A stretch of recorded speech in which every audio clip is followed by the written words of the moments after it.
Hi friends, ಮಾಜಿ ಪ್ರಧಾನಿ ಮನಮೋಹನ್ ಸಿಂಗ್ ಬಗ್ಗೆ ನಿಮಗೆಷ್ಟು ಗೊತ್ತು? ಇವರನ್ನು ವಿರೋಧ ಪಕ್ಷಗಳ ನಾಯಕರು ಕೂಡ ಇಷ್ಟಪಡೋದು ಯಾಕೆ? ವಾಜಪೇಯಿ ನಂತರದ ಅಜಾತ ಶತ್ರುವಾಗಿದ್ದು ಹೇಗೆ ಸಿಂಗ್? ಇವರ ಸಾಧನೆಗಳು ಏನು? ಲೋಕಸಭೆ ಚುನಾವಣೆಗೆ ಸ್ಪರ್ಧಿಸದೆ ದೇಶದ ಪ್ರಧಾನಿಯಾಗಿ 10 ವರ್ಷ ಆಳಿದ್ದು ಹೇಗೆ?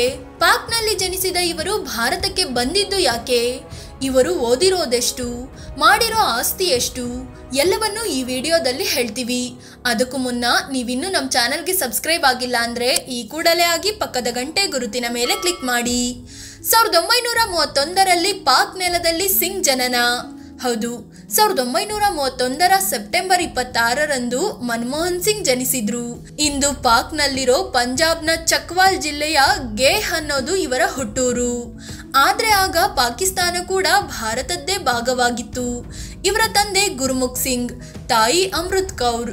ಸಣ್ಣ ವಯಸ್ಸಲ್ಲೇ ತಾಯಿ ಮೃತಪಟ್ರು. ಹೀಗಾಗಿ ಮನಮೋಹನ್ ಸಿಂಗ್ರನ್ನ ಅವರ ಅಜ್ಜಿ ಸಾಕಿ ಬೆಳೆಸಿದ್ರು. ಚಿಕ್ಕಂದಿನಿಂದಲೂ ಮನಮೋಹನ್ ಸಿಂಗ್ ಚುರುಕು ಬುದ್ಧಿಯವರಾಗಿದ್ರು. ಓದಿನಲ್ಲಿ ತುಂಬಾ ಆಸಕ್ತಿ ಹೊಂದಿದ್ರು. ಇದೇ ಕಾರಣದಿಂದ ಅವರು ಕ್ಲಾಸ್ನಲ್ಲಿ ಟಾಪರ್ ಆಗಿ ಹೊರಹೊಮ್ತಿದ್ರು. ಸ್ವಾತಂತ್ರ್ಯದ ವೇಳೆ ದೇಶ ಪಾಕಿಸ್ತಾನ, ಭಾರತ ಅನ್ನೋ 2 ಭಾಗವಾಯಿತು. ಆಗ ಮನಮೋಹನ್ ಸಿಂಗ್ ಕುಟುಂಬ ಭಾರತವನ್ನ ಆಯ್ಕೆ ಮಾಡ್ಕೊಳ್ತು. ತಮ್ಮ ಹುಟ್ಟೂರು ಬಿಟ್ಟು ಅಮೃತಸರಕ್ಕೆ ಬಂದು ಸೆಟಲ್ ಆದ್ರು. ಮನಮೋಹನ್ ಸಿಂಗ್ ಓದಿದ್ದೆಷ್ಟು? ಅಮೃತಸರದ ಹಿಂದೂ ಕಾಲೇಜಿನಲ್ಲಿ ಮನಮೋಹನ್ ಸಿಂಗ್ ಅಡ್ಮಿಷನ್ ಪಡ್ಕೊಂಡ್ರು. ನಂತರ ಹೋಶಿಯಾರ್ಪುರದಲ್ಲಿರೋ ಪಂಜಾಬ್ ಯೂನಿವರ್ಸಿಟಿ ಸೇರಿಕೊಂಡ್ರು. ಇಲ್ಲಿ 1952ರಲ್ಲಿ ಡಿಗ್ರಿ ಕಂಪ್ಲೀಟ್ ಮಾಡಿದ ಸಿಂಗ್ 1954ರಲ್ಲಿ ಎಕನಾಮಿಕ್ಸ್ನಲ್ಲಿ ಮಾಸ್ಟರ್ಸ್ ಪಡ್ಕೊಂಡ್ರು. ಇದಾದ್ಮೇಲೆ ಹೆಚ್ಚಿನ ವಿದ್ಯಾಭ್ಯಾಸಕ್ಕಾಗಿ ಯುನೈಟೆಡ್ ಕಿಂಗ್ಡಮ್ಗೆ ಹೋದ್ರು. ಅಲ್ಲಿ ಯೂನಿವರ್ಸಿಟಿ ಆಫ್ ಕೇಂಬ್ರಿಡ್ಜ್ನ ಭಾಗವಾದ ಸೇಂಟ್ ಜಾನ್ ಕಾಲೇಜ್ ಸೇರಿದ್ರು. ನಂತರ ಯೂನಿವರ್ಸಿಟಿ ಆಫ್ ಕೇಂಬ್ರಿಡ್ಜ್ನಲ್ಲಿ 3 ವರ್ಷ ಎಕನಾಮಿಕ್ಸ್ ಎಜುಕೇಶನ್ ಪಡ್ಕೊಂಡ್ರು. ಇದಾದ್ಮೇಲೆ ಪಂಜಾಬ್ಗೆ ಬಂದು ಪಂಜಾಬ್ ಯೂನಿವರ್ಸಿಟಿಯಲ್ಲಿ ಟೀಚರ್ ಆಗಿ ಕೆಲಸಕ್ಕೆ ಸೇರ್ಕೊಂಡ್ರು. 2 ವರ್ಷಗಳ ಕಾಲ ಕೆಲಸ ಮಾಡಿದ್ರು. 1960ರಲ್ಲಿ ಯೂನಿವರ್ಸಿಟಿ ಆಫ್ ಆಕ್ಸ್ಫರ್ಡ್ನಿಂದ ಡಿಫಿಲ್ ಪಡ್ಕೊಂಡ್ರು. ಇದಾದ್ಮೇಲೆ 1963ರಿಂದ ಪ್ರೊಫೆಸರ್ ಆಗಿ ಕೆಲಸ ಮಾಡಲು ಶುರು ಮಾಡಿದ್ರು. ವೃತ್ತಿ ಜೀವನದಲ್ಲಿ ಸಿಂಗ್ ದೊಡ್ಡ ಟರ್ನ್. 1965ರಿಂದ ಮನಮೋಹನ್ ಸಿಂಗ್ ವಿಶ್ವಸಂಸ್ಥೆಯಲ್ಲಿ ಕೆಲಸ ಮಾಡಲು ನಿರ್ಧರಿಸಿದ್ರು. ಅಲ್ಲಿ 3 ವರ್ಷ ಕೆಲಸ ಮಾಡಿ ಮತ್ತೆ ಸಿಂಗ್ ಭಾರತಕ್ಕೆ ವಾಪಸ್ ಬಂದ್ರು.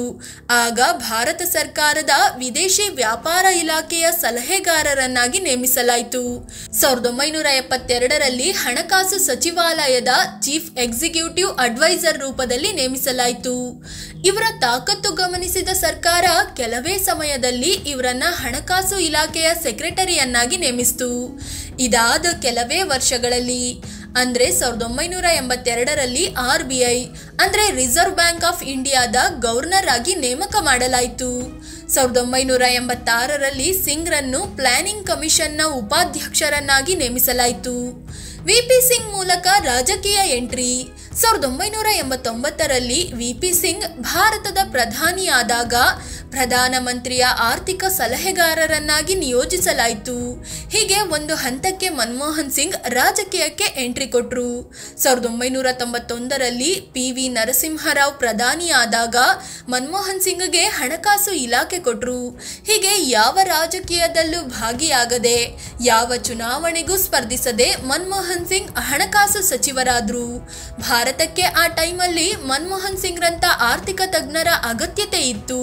ಯಾಕಂದ್ರೆ ಭಾರತದ ಆರ್ಥಿಕತೆ ಮಂದಗತಿಯಲ್ಲಿ ಸಾಗ್ತಿತ್ತು. ಹಣಕಾಸು ಸಚಿವರಾದ ವರ್ಷವೇ ಸಿಂಗ್ ಭಾರತದ ಆರ್ಥಿಕತೆಗೆ ಒಂದು ಮೇಜರ್ ಸರ್ಜರಿ ಮಾಡಿಬಿಟ್ರು. ಅದೇ ಭಾರತದ ಆರ್ಥಿಕತೆಯ ಉದಾರೀಕರಣ. ಇದರಿಂದ ದೇಶದ ಆರ್ಥಿಕ ಕಥೆಯೇ ಬದಲಾಗಿ ಹೋಯಿತು. ಸಿಂಗ್ರನ್ನು ಗೆಲ್ಲಿಸಲಿಲ್ಲ ಮತದಾರರು. ಇವರು ಪ್ರಧಾನಿಯಾಗಿದ್ದು ಹೇಗೆ ಗೊತ್ತಾ? ಮನಮೋಹನ್ ಸಿಂಗ್ ರಾಜ್ಯಸಭೆಗೆ ಹೆಚ್ಚು ಸಲ ಆಯ್ಕೆ ಆಗಿದ್ರು. ಆದರೆ 1999ರಲ್ಲಿ ದಕ್ಷಿಣ ದೆಹಲಿ ಕ್ಷೇತ್ರದಿಂದ ಲೋಕಸಭೆಗೆ ಸ್ಪರ್ಧಿಸಿದ್ರು. ಆದರೆ ಭಾರತದಲ್ಲಿ ರಾಜಕಾರಣಿಗಳ ಶಿಕ್ಷಣ, ಯೋಗ್ಯತೆ ನೋಡಿ ಮತ ಹಾಕೋ ಅಭ್ಯಾಸನೇ ಇಲ್ವಲ್ಲ. ಸಿಂಗ್ ಸೋಲು ಕಂಡ್ರು. ಆದರೂ ಅವರನ್ನ ರಾಜ್ಯಸಭೆಗೆ ಕಳುಹಿಸಿ ರಾಜ್ಯಸಭೆ ವಿಪಕ್ಷ ನಾಯಕರನ್ನಾಗಿ ಆಯ್ಕೆ ಮಾಡಲಾಯಿತು. 2004ರಲ್ಲಿ ಕಾಂಗ್ರೆಸ್ ನೇತೃತ್ವದಲ್ಲಿ UPA ಬಹುಮತ ಪಡ್ಕೊಳ್ತು. ಆಗ ಸೋನಿಯಾ ಗಾಂಧಿ ಪ್ರಧಾನಿಯಾಗಲು ಭಾರಿ ವಿರೋಧ ವ್ಯಕ್ತವಾಯಿತು. ಹೀಗಾಗಿ ಸೋನಿಯಾ ತಮ್ಮ ಆಪ್ತ ಬಣದಲ್ಲಿ ಗುರುತಿಸಿಕೊಂಡಿದ್ದ ಮನಮೋಹನ್ ಸಿಂಗ್ಗೆ ಪ್ರಧಾನಿ ಪಟ್ಟ ನೀಡಿದ್ರು. ಕಾಂಗ್ರೆಸ್ನ ಉಳಿದ ನಾಯಕರು ಇದಕ್ಕೆ ಜೈ ಅಂದ್ರು. ಯಾಕಂದ್ರೆ ಯಾರ ವಿರೋಧವನ್ನು ಕಟ್ಟಿಕೊಳ್ಳದ, ಭ್ರಷ್ಟಾಚಾರ ಆರೋಪವಿಲ್ಲದ ಎಲ್ಲರೂ ಒಪ್ಪುವಂತ ರಾಜಕಾರಣಿ ಮನಮೋಹನ್ ಸಿಂಗ್ ಆಗಿದ್ರು. 2004ರ ಮೇ 22ರಂದು ಮನಮೋಹನ್ ಸಿಂಗ್ ದೇಶದ ಪ್ರಧಾನಿಯಾಗಿ ಪ್ರಮಾಣ ವಚನ ಸ್ವೀಕರಿಸಿದ್ರು. 2009ರಲ್ಲಿ ಮತ್ತೊಮ್ಮೆ UPA ಸರ್ಕಾರ ಬಂದು 2ನೇ ಅವಧಿಗೆ ಪ್ರಧಾನಿಯಾದ್ರು. ಒಂದೇ ಒಂದು ಚುನಾವಣೆ ಗೆಲ್ಲದಿದ್ರು 10 ವರ್ಷಗಳ ಕಾಲ ದೇಶ ಆಳಿದ್ರು. ಸಿಂಗ್ ಪ್ರಧಾನಿಯಾಗಿ ಮಾಡಿದ್ದೇನು? NDA ಸರ್ಕಾರ ಬಂದಿದ್ದು ಹೇಗೆ? ಮನಮೋಹನ್ ಸಿಂಗ್ ಆಡಳಿತ ಅವಧಿಯಲ್ಲಿ ಬಡ ಮಕ್ಕಳಿಗೂ ಉತ್ತಮ ಶಿಕ್ಷಣ ನೀಡುವ ರೈಟ್ ಟು ಎಜುಕೇಶನ್, ಸರ್ಕಾರದ ಯಾವುದೇ ಮಾಹಿತಿ ಪಡೆಯಲು ಅವಕಾಶ ನೀಡುವ ರೈಟ್ ಟು ಇನ್ಫಾರ್ಮೇಶನ್, ಗ್ರಾಮೀಣ ಭಾಗದಲ್ಲಿ ಬಡವರಿಗೆ ಕೆಲಸ ನೀಡುವ ಮನ್ರೇಗಾದಂಥ ಜನಪ್ರಿಯ ಯೋಜನೆಗಳು ಜಾರಿಗೆ ಬಂದವು. ಅಷ್ಟೇ ಯಾಕೆ, ಆಧಾರ್ ಕಾರ್ಡ್ ಪರಿಚಯಿಸಿದ್ದು ಕೂಡ ಇವರ ಸರ್ಕಾರವೇ.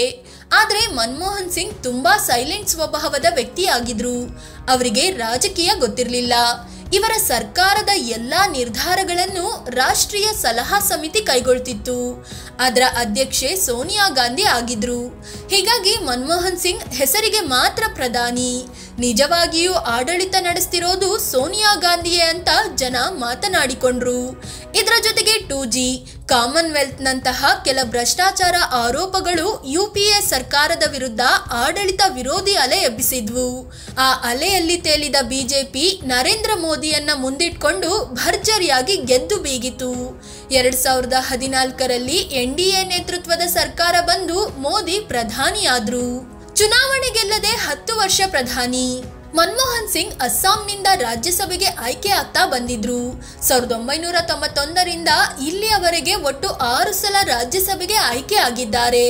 2019ರಿಂದ ರಾಜ್ಯಸಭೆಯಿಂದ ಸಂಸದರಾಗಿದ್ದಾರೆ. ಇವರು ಒಂದ್ಸಲ ಲೋಕಸಭೆ ಚುನಾವಣೆಗೆ ಸ್ಪರ್ಧಿಸಿ ಸೋತಿದ್ದು ಬಿಟ್ರೆ ನಂತರ ಯಾವುದೇ ಚುನಾವಣೆಗೆ ಸ್ಪರ್ಧಿಸಲಿಲ್ಲ. ಆದ್ರೂ 10 ವರ್ಷ ದೇಶದ ಪ್ರಧಾನಿಯಾಗಿ ಆಳ್ವಿಕೆ ನಡೆಸಿದ ಕೀರ್ತಿ ಇವರಿಗೆ ಸಲ್ಲುತ್ತೆ. ಆದ್ರೆ ಪ್ರಧಾನಿ ಹುದ್ದೆಯಿಂದ ಇಳಿದ ಬಳಿಕ ಇವರು ಸದ್ದಿಲ್ಲದೆ ಸೈಲೆಂಟ್ ಆಗೋದ್ರು. ಇವರಿಗೆ ಪದ್ಮ ವಿಭೂಷಣ, ಸೌದಿ ಅರೇಬಿಯಾ ಸರ್ಕಾರದ order of king Abdul Aziz ಸೇರಿದಂತೆ ಹಲವು ಗೌರವಗಳು ಸಂದಿವೆ.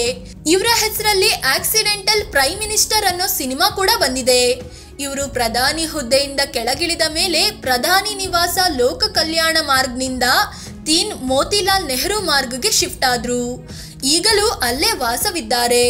ಅಪರೂಪಕ್ಕೊಂದ್ಸಲ ಆರ್ಥಿಕ ವಿಷಯಗಳಿಗೆ ಸಂಬಂಧಿಸಿದಂತೆ ತಮ್ಮ ನಿಲುವು ವ್ಯಕ್ತಪಡಿಸ್ತಿರ್ತಾರೆ.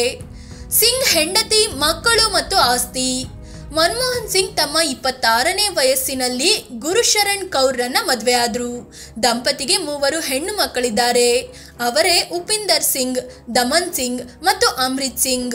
ಇವರಲ್ಲಿ 2 ಲೇಖಕಿಯರಾದ್ರೆ ಒಬ್ಬರು ಅಂತಾರಾಷ್ಟ್ರೀಯ ಮಟ್ಟದಲ್ಲಿ ಲಾಯರ್ ಆಗಿದ್ದಾರೆ. ಮನಮೋಹನ್ ಸಿಂಗ್ 2019ರ ಅಫಿಡವಿಟ್ನಲ್ಲಿ ಘೋಷಿಸಿಕೊಂಡಿರೋ ಪ್ರಕಾರ 15 ಕೋಟಿ 77 ಲಕ್ಷ ರೂಪಾಯಿ ಮೌಲ್ಯದ ಆಸ್ತಿ ಹೊಂದಿದ್ದಾರೆ. ಅಂದಹಾಗೆ ಸಿಂಗ್ಗೆ ಈಗ 91 ವರ್ಷ ವಯಸ್ಸಾಗಿದೆ. ಫ್ರೆಂಡ್ಸ್, ಇದು ದೇಶ ಕಂಡ ಅತ್ಯಂತ ಸೌಮ್ಯ ಸ್ವಭಾವದ, ವಿದ್ಯಾವಂತ, ಆರ್ಥಿಕ ತಜ್ಞ ಪ್ರಧಾನಿಯ ಬಗ್ಗೆ ತಿಳಿಸಿಕೊಡುವ ಪ್ರಯತ್ನ.